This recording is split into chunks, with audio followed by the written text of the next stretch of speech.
Maybe I'm prejudiced as a mother, but I thought he had a saintly face. He was always laughing and joking. A very courageous, spirited boy. He was athletic, even though he walked with a limp from an attack of polio when he was 10 years old. He was an excellent student, and we had great plans for his future. It's a hard thing to realize that there is no future any longer. Michael Farmer died on the night of July 30, 1957. He was 15 years old. He was stabbed and beaten to death in a New York City park. Boys in a teenage street gang were arrested for this crime. 10 gang members under 15 years of age were convicted of juvenile delinquency and committed to state training schools. 7 other boys, 15 to 18, stood trial for first-degree murder, were defended by 27 court-appointed lawyers. Their trial lasted 93 days, ended last Tuesday. This was the verdict of an all-male blue-ribbon jury. We found Luis Alvarez and Charles Horton guilty of murder in the second degree. We also found Leoncio de Leon and Leroy Birch guilty of manslaughter in the second degree. We found Richard Hills and George Melendez not guilty because we believe these boys were forced to go along with the gang the night of the murder. We also found John McCarthy not guilty because we were convinced beyond a reasonable doubt that this boy was mentally sick and didn't know what was going on at any time. It would seem that this case is now closed. All that remains is for a judge to pass sentence. Under the law, the gang alone is guilty of the murder of Michael Farmer. But there is more to be said. More is involved here than one act of violence committed on one summer night. The roots of this crime go back a long ways. In the next hour, you will hear the voices of boys and adults involved in the case. This is not a dramatization. The tragedy first became news on the night of July 30, 1957. At 6:30, on this steaming summer evening in New York City, the Egyptian Kings and Dragons gang began to assemble. They met outside a neighborhood hangout, a candy store at 152nd Street and Broadway in Manhattan's Upper West Side. They came from a 20-block area, from teeming tenements, rooming houses, and housing projects. One of their leaders remembers the number of boys present this night. We had a lot of little kids, big kids. We had at least 75. Then a lot of them had to go home before 9 o'clock. We were supposed to leave at 9 o'clock, but then changed the plan to 10 o'clock, you know. So I told a lot of little kids I don't want to see them get in trouble, you know, nice guys. You know? So I told them they could go home. So they went home. They left us with around 21 kids. People sitting on the stoops and garbage cans along the street watched them, grouped together, talking excitedly. They called each other by their nicknames: Magician, Big Man, Little King, Boppo. No one bothered to ask what they were talking about. This boy remembers. They were talking about what they were going to do and everything, if they were going to fight and everything, but they'd never planned nothing. They just said we were going to go to the fight and we're going to get some guys for revenge. They said we ain't going to let these jesters beat up any of our guys no more. The Jesters are a street gang in an adjoining neighborhood, Washington Heights, where Michael Farmer lived. The two gangs were feuding. Boys on both sides had been beaten and stabbed. There is evidence that this night the gang planned to surprise and attack any jester they could find. They came prepared for a fight. Some picked a stick and some had got some knives and chains out of their houses and everything. One had a bayonet. No, a machete. Holding these weapons, they lingered on the corner of a brightly lit street in the heart of a great city. A police station was 1 block away. One gang leader went to a candy store, telephoned the president of a brother gang, requested guns and cars for the night's activity, was told, "We can't join you. We have troubles of our own tonight." Shortly after 9 p.m., the gang walked to a nearby park, was followed there by some girlfriends.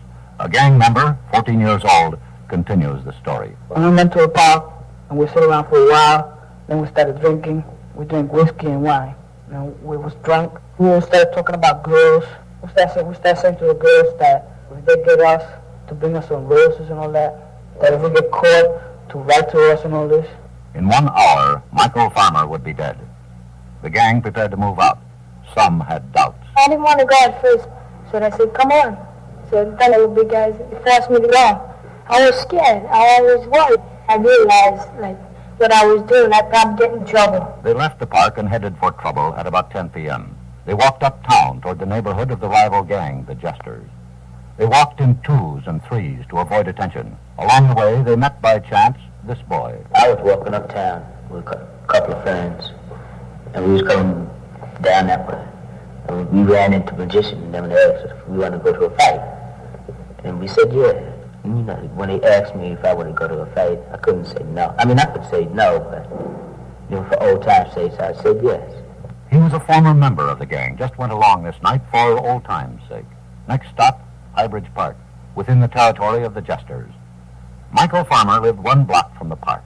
In the summer, the Egyptian kings and dragons fought the Jesters at the park swimming pool. This pool is closed at 10 p.m., but not drained. Boys in the neighborhood frequently slip through a breach in the gate and swim here late at night. The Egyptian kings and dragons regrouped near the pool. 2 gang members continue the story. We were waiting over there in the grass. Then 3 guys went down to see if there was a lot of the fellas down there. The chicks, I was kind of nervous, I felt like cold inside. And they sent 3 guys around the block. We walked around the block to see how strong the club was. We was going to fight. To see if they had lots of guys and whatnot. What we saw, they had lots of big guys. I say about 19, 20, 18, like that. And we figured it out, so we kept on walking around the block. While their scouts prowled the neighborhood, Michael Farmer and his friend, 16-year-old Roger McShane, were in Mike Farmer's apartment listening to rock and roll records. This is Mrs. Farmer. We stayed in his room playing these new records that they had bought. And Michael came out to the kitchen just as I asked my husband what time it was to set the clock. It was then 5 after 10. He asked for a glass of milk. And as he walked from the kitchen, he said, "I'm going to walk Roger home." And that was the last time I saw him. Both boys had been warned by their parents to stay out of Highbridge Park at night. But as they walked along the street on this steaming July evening, they decided to sneak a swim in the park pool. At this pool, the Egyptian kings and dragons were waiting for their scouts to return.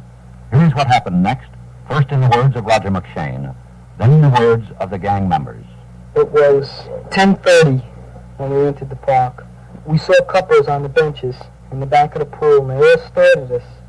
And I guess they must have saw the gang there. I don't think they were 50 or 60 feet away.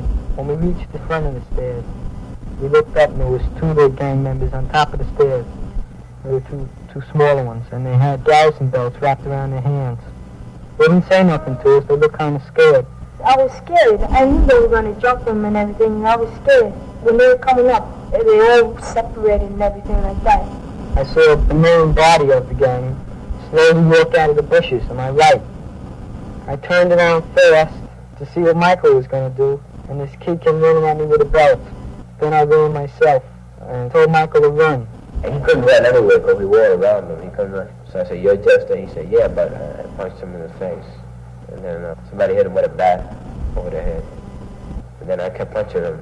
Some of them were too scared to do anything. They were just standing there looking. I was watching him standing. I didn't want to hit him at first.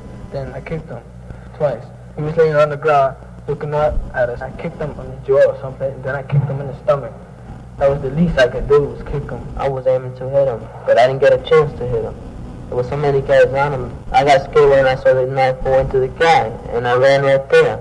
After everybody ran, this guy stayed and started hitting him with a machete. The rest of the gang pursued Roger McShane. I ran down the hill, and there was 3 more of the gang members down the bottom of the hill in the baseball field.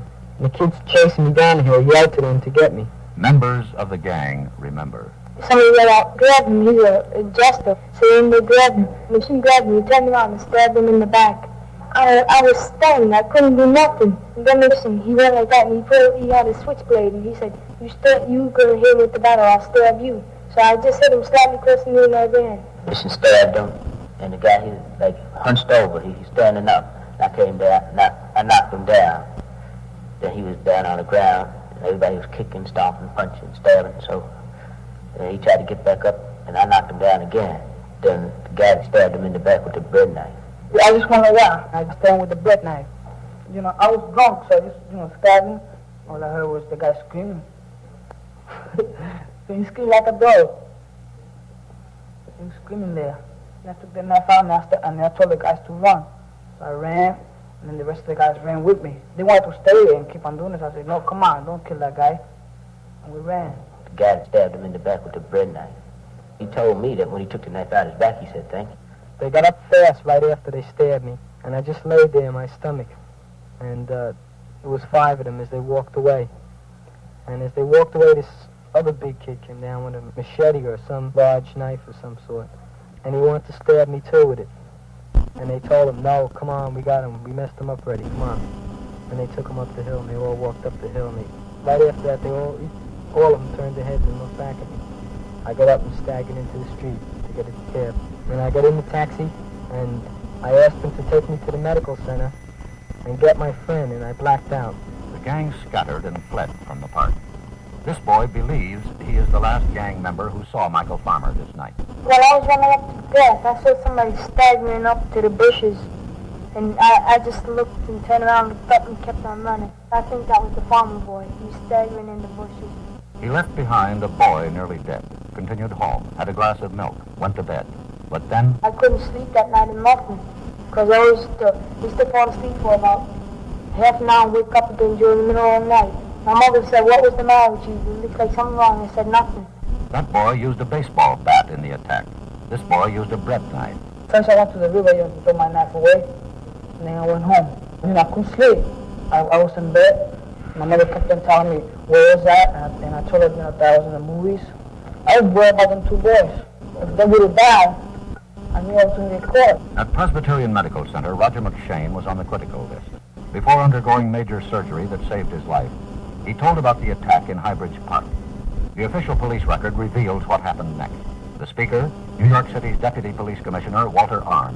A member of the hospital staff notified the police, and patrolmen of the 34th Precinct arrived at the hospital a few minutes afterward and learned from the McShane boy that his friend Michael Farmer was still in the park under attack. The patrolmen rushed to the park, where they found the Farmer boy just before 11 p.m. He was lying on the ground off the footpath and moaning in pain. The policemen were soon joined by detectives, and young Farmer told them, "The Egyptian kings got me." The Farmer boy made this comment as he was being rushed to the hospital at 11:05 p.m. The parents of the boy were notified. Mr. and Mrs. Farmer continue the story. The sergeant from the 34th Precinct called us and asked who I was, and was I the father of Michael Farmer. I said I was, and he said, "Well, your boy is in Mother Cabrini Hospital in serious condition." I identified myself further as fireman in this area, and he says, "So I'll come right down and give you a lift down to the hospital." So this sergeant drove us down to the hospital. As we walked in, the officer who was on duty there called the sergeant, and he said the boy had died 15 minutes earlier. And the sister there in the hospital took us downstairs to identify his body. He had an expression as though he was just calling for help. Well, it was real bad. He was my number one boy. This boy had never been in trouble with the police. Several Egyptian kings and dragons claimed they often saw him with the jesters, assumed he was a member. The jesters say neither Farmer nor McShane belonged to their gang, and according to police, there is no evidence to the contrary. From the jesters, police learned which boys might have been involved in the assault at Highbridge Park. At 6:30 a.m., this gang member heard somebody knocking at the door of his apartment in a housing project. I heard this knocking on the door. I didn't think it was the police, 'cause I thought I wasn't going to get caught. So I was laying in bed, and I told my mother, "Hey, I think that's the milkman knocking on the door, or somebody." She says, "Why don't you answer?" I says, "No, I'm in my underwear." So she says, "Okay, I'll go." She opened the door. My mother comes over.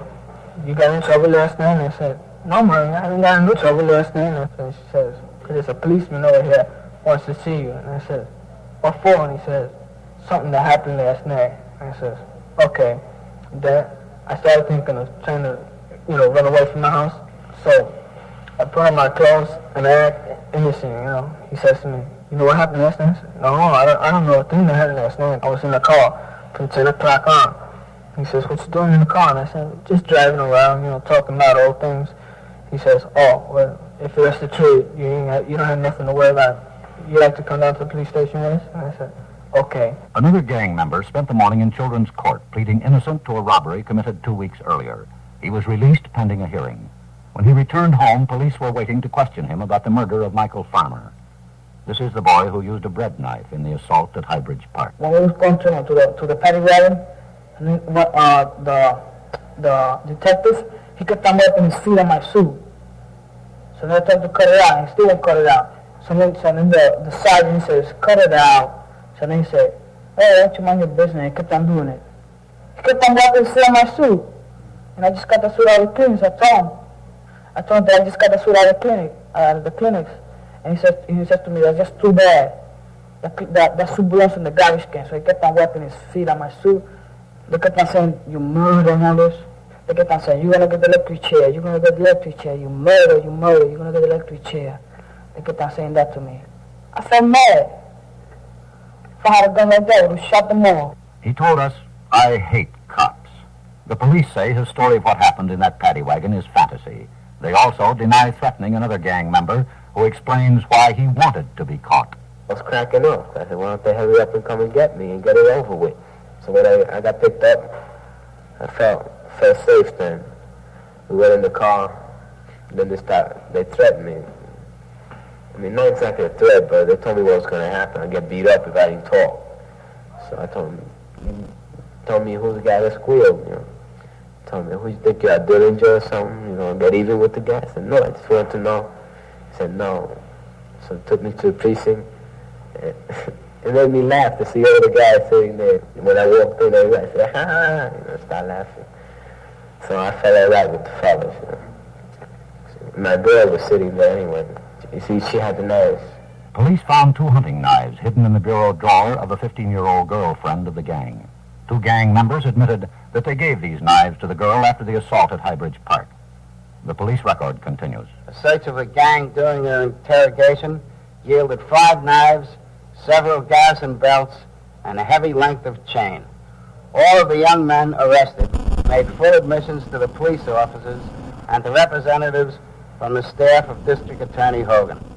At 8 p.m. the following day, 7 of the boys were charged with homicide. 2 others were charged with attempted homicide, and 10 more were charged with juvenile delinquency. Police said this is the largest group of boys ever arrested for a New York City killing. Statistically, they were among 58 youths in the city arrested in 1957 for murder and non-negligent manslaughter. Among more than 3,000 youths under 21 arrested in the nation last year for crimes of major violence. And among an estimated 1 million youths arrested for crimes of all kinds. The father of Michael Farmer attended the preliminary court hearing of the gang members, later indicted for the murder of his son. As he watched them arraigned before a judge, he made a judgment of his own. They are monsters. In my mind, I classify them as savage animals, and that's all.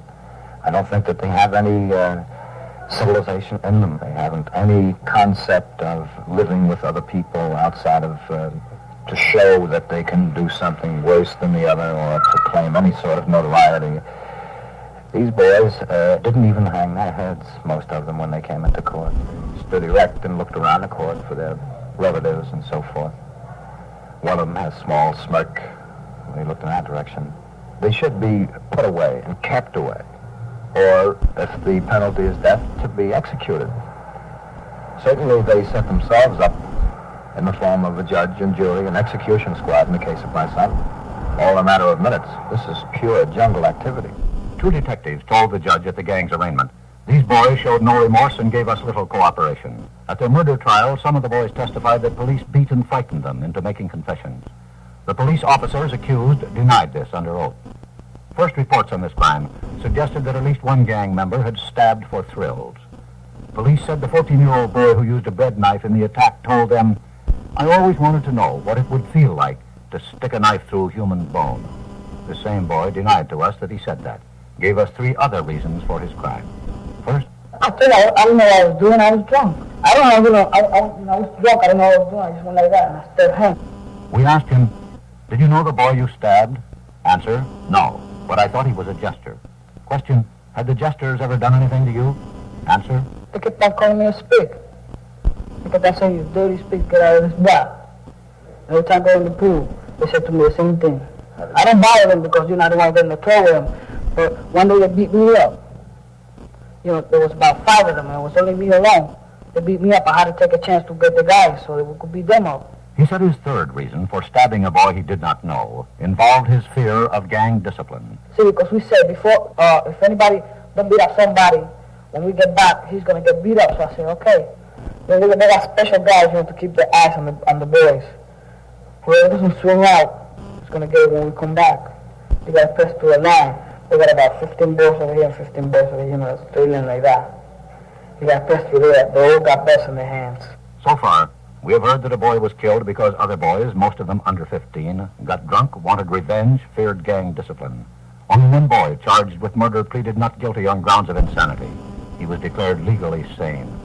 But a psychiatrist testified in court that this boy was epileptic and incapable of premeditating or deliberating. Court-appointed defense counsel did not request psychiatric examination of the other 6 boys on trial for their lives. The jury that convicted some of them heard very little about their mental and emotional makeup. Our reporter tried to get psychiatric reports on the other gang members too young to be tried for murder. He questioned Marion Cohen, head of the treatment service, New York City Youth House, and she told him, "We see our function as holding boys remanded temporarily for children's court until disposition of their case is made by a judge. While the boy is here, we try to study and diagnose the boy's problems." Well, now, the younger members of the gang that killed Michael Farmer were brought here. Did you study the individual boys, make reports on them for the judge who was going to try them? No, we did not, Why not? because the judge did not request it. Is this usual practice? No, in most cases, judges are interested in finding out as much as they can about the individual boy's problems in order to differentiate his needs. But in this case, nothing was found out about the mental makeup or the individual needs of these boys. Is that right? Yes. Well, do you usually wait for the court to request such studies? No, when we are fully staffed, we do a study on every boy who is here for more than a week, Well, why didn't you study these boys then? because we are 2/3 understaffed. We have only 4 caseworkers for 300 boys. the New York City Youth House is a brand new $5 million building. It has a swimming pool, self-service elevators, the most modern equipment. But there are only 4 caseworkers for 300 boys. Reason? Low pay and a shortage of trained personnel. Our reporter continues his conversation with Marion Cohen. Can you make any generalizations about the gang members you have studied? Yes, these are kids who essentially feel in themselves weak and inadequate and have to present a tough facade to others. Of course, most adolescents feel insecure, but these boys have a distorted idea of what real adequacy is. They become easy prey for leaders whose sole drive is aggressive. They are egged on by their peers to establish a tough reputation, each kid daring the others to go one step further. They have to compete on a level of violence. It would seem that members of the Egyptian Kings and Dragons gang fit the pattern. Consider the statement of this 14-year-old gang member who participated in the assault at Highbridge Park. I would want to be like, different from the other guys. Like they hit them, I hit them. In other words, I don't want to show myself as a punk. You always talking, oh man, when I catch a guy, I beat him up and all that, So after you talk like that and you catch a guy and you don't do nothing, say, oh man, he can't belong to no gang because he ain't going to do nothing. Are we to believe that a boy is dead, murdered, because those who killed him fear being called punks? Another gang member says he acted to protect his reputation. He calls it rep. Momentarily, I start thinking about it inside. Then I have my mind made up. I'm not going to be in no gang. Then I go on outside, there's something else come up. Then here come all my friends coming to me. Like I said before, I'm intelligent and so forth. And they be coming to me and they talk about what they're going to do. Like, man, go out here, kill this cat. I said, yeah. They kept on talking and talking. And I said, man, I just got to go with you. Myself, I don't want to go. But when they start talking about what they're going to do, I say, no, he's going to take over my rep. I ain't going to let him be no more than me. Then I go ahead just for selfishness. That boy admits that he kicked and punched Roger McShane during the attack at Highbridge Park. Didn't stab him because he didn't have a knife. We asked, suppose you had a knife, would you have used it? Answer. If I had got the knife, I would have stabbed him. That would have gave me more of a build-up. People would respect me for what I've done and things like that. So, there goes a cold killer. He wants people to say, there goes a cold killer. He's only 14 years old, the same age as the boy who used a bread knife in the Highbridge Park attack, and who told us why he too wants to be known as a cold killer. It makes you feel like a big shot, some guys think they're big shots and all that. They think that they got the power to do this, to do everything they feel like doing. Let's say like one steady guy, and then the other guy say, oh, I'm not there to do that, he thinks I'm acting like a big shot. That's the way he feels. And he better thinks that he's mine, or he better won't do that. And then when we're going to fight, he finds out what I do. Some gang members told police that they bragged to each other about beating and stabbing Farmer and McShane, wanted to make certain they would be known as tough guys. According to the official police record, this was the reaction of their parents.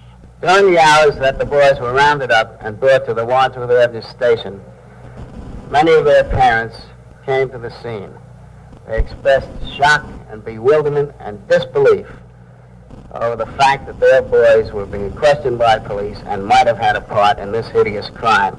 When they finally realized that this was true, they still couldn't believe it. One mother told our reporter, I had absolutely no problems with him. Anyone in the neighborhood can vouch for that. And when I walked out there this morning, all my storekeepers and everything just can't believe that my son is mixed up in anything like this.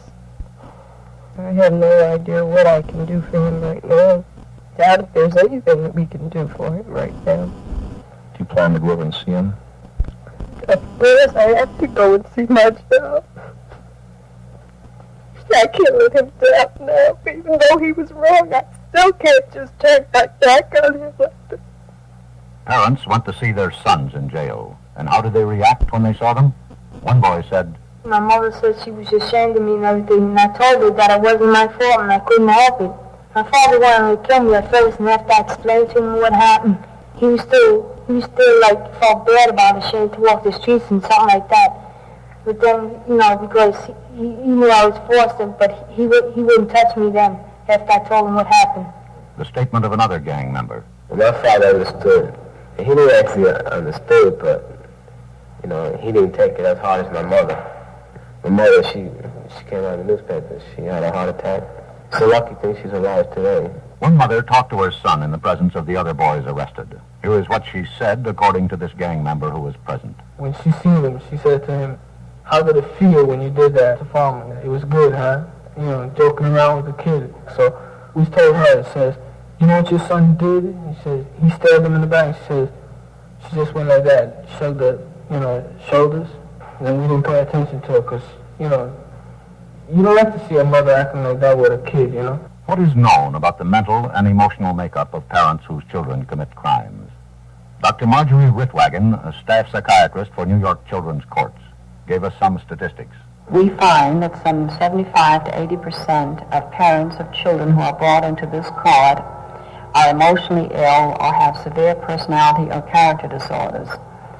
These include sociopathic personality disorders, alcoholics, and the like. And about 10% of this 75 to 80% are committably psychotic. In fact, some parents go completely berserk in court, threaten judges, and are sent to psychiatric wards for observation. Most of these parents are so overwhelmed with their own problems that they ignore their children. Kids feel not so much rejected as non-entities. Usually in these homes there are no fathers. There are no fathers in the homes of 5 of the 7 gang members tried for them of Michael Farmer. 4 of these boys live with their mothers, one with his grandparents. His mother told our reporter why she left her son. He has lived with my mother all his life from birth. I lived here up to 3 years ago. It seems like since I left my child, everything just happened. Not that I just walked out on him.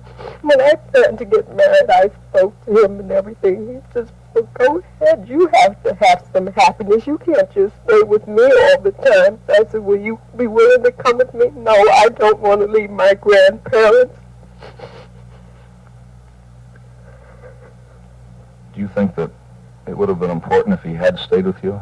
I would think it would have been important that I stayed with him and not leave him at the age of 15. I wouldn't advise it to anyone that has a boy or any other child.